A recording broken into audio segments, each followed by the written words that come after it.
This is an I Am Listening podcast.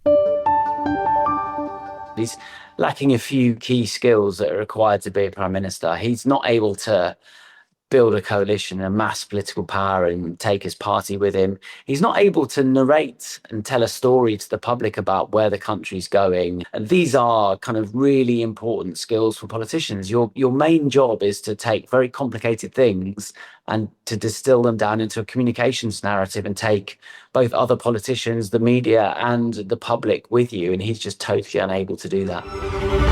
Welcome to the Kent Politics Podcast. Hello, I'm Nikki White, Senior News Editor with the KM Media Group, with another bite-sized edition of what's going on in the county this week. While the national headlines were focusing on the dismal result for Labour in the local elections around the country, the only such vote held in Kent last week was considerably less dramatic. 15 out of the 39 seats on Tunbridge Wells Borough Council were up for grabs last Thursday, thanks to their system of electing their authority a third at a time, plus the resignation of 2 councillors. Almost half of those seats were being defended by incumbent Liberal Democrats, who were already running the council as a majority. They were expecting quite a good day, and they got one, successfully defending all 7 of their seats which were up, and gaining 3, strengthening their hold over the council. Their gains came at the expense of the Conservatives and Labour, as well as regaining one of the seats which had become vacant after one of their own resigned in the months before the election. Reform, who may have been hoping to replace the Conservatives as the party of the villages, were left disappointed. They picked up a respectable number of votes in many seats, but not actually winning any of them.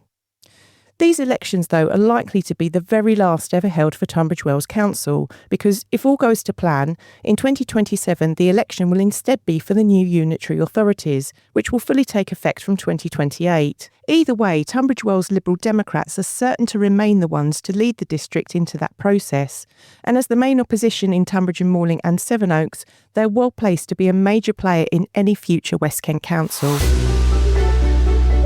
In Medway, there was some very sad news of the passing of Councillor Phil Filmer, who served on Medway Council and before that Rochester upon Medway City Council for more than 30 years.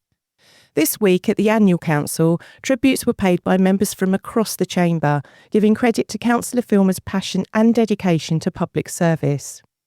He was first elected in 1991 to Rochester City Council, serving until 1995, and then served continuously on Medway Council from 2000. As a member of a big farming family on the Hoo Peninsula, he served this area for the majority of his time as a councillor, being the member for All Saints and Peninsula wards, before becoming the ward councillor for Cuxton, Horling and Riverside in May 2023. As part of the Conservative administrations, he served as the portfolio holder for frontline services between 2005 and 2023, and had a particular focus on transport and road safety. During that time, we saw the introduction of speed cameras on the A228, after a rise in the number of fatal crashes. He was also a well-known local business owner and a member of the Rochester Bridge Trust, becoming a junior warden in 2017 and senior warden in 2021. Councillor George Perfect, leader of the Conservative group, said, "Councillor Filmer was a dedicated and passionate councillor, committed to not only serving the residents of his ward, but also residents in every part of Medway." During his nearly 25 years' service across both the Cabinet and Shadow Cabinet, Councillor Filmer was dedicated to ensuring residents received high-quality services from the council, whilst a member of the administration and in opposition. Known for his kindness and personable nature, Councillor Filmer will be missed greatly by people across the whole of Medway.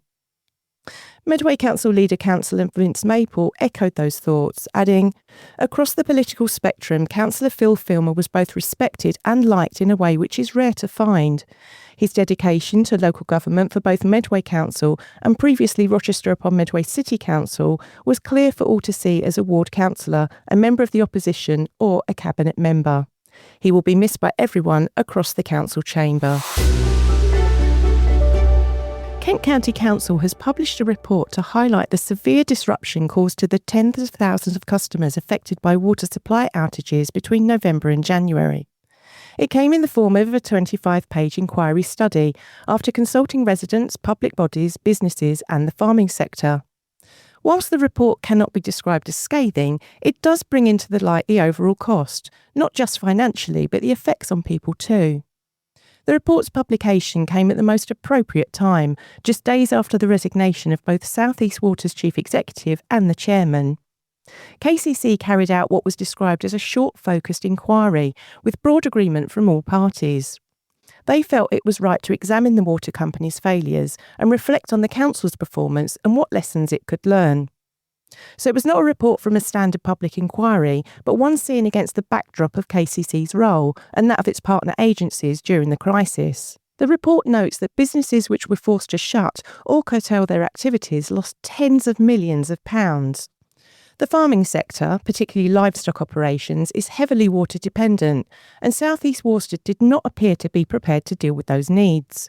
The report says, the farming sector was disproportionately exposed to the water supply interruptions due to very high daily water requirements, animal welfare and rural access constraints.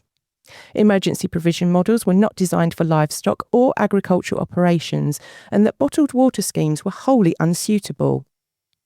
The report also highlights observations that South East Water's communication with residents and public bodies was overly optimistic and not aligned with operational reality.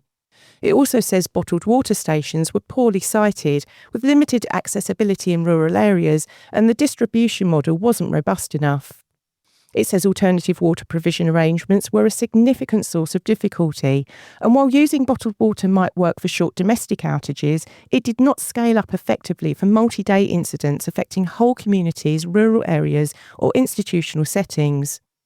The report also notes that education, care and health critical settings experienced disproportionate disruption, not just because of the uncertainty of when water would return, but as a result of insufficient clarity over safety thresholds.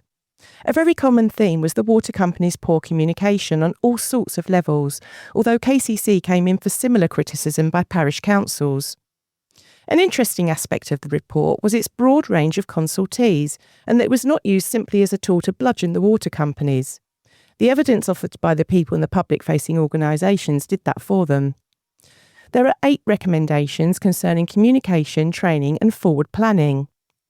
South East Water issued an unreserved apology for what it described as unacceptable outages, stating that we fell short of what is expected of us. We'll all be glad to hear that a 6-month plan of work is underway to help mitigate the chance of similar problems arising in the future. This will include upgrades to pipelines, spare stock levels and additional capacity. Is there a topic that you would like to be discussed on the Kent Politics podcast? Perhaps you've got a question for one of our panel, or you'd like to comment on a hot topic in local or national government. Get in touch by emailing or sending a voice note to kentpoliticspodcast@thekmgroup.co.uk. And so to Westminster.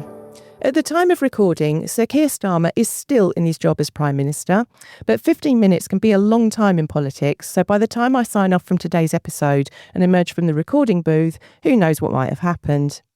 What we do know is that a growing number of Labour MPs are calling for a change of leadership, with Health Secretary Wes Streeting, Greater Manchester Mayor Andy Burnham and former Deputy Prime Minister Angela Rayner among the names being bandied around as possible challengers. Here in Kent, Gillingham and Rainham MP Nashaba Khan announced she was stepping down from her position as Parliamentary Private Secretary to the Cabinet Office following last week's local election results.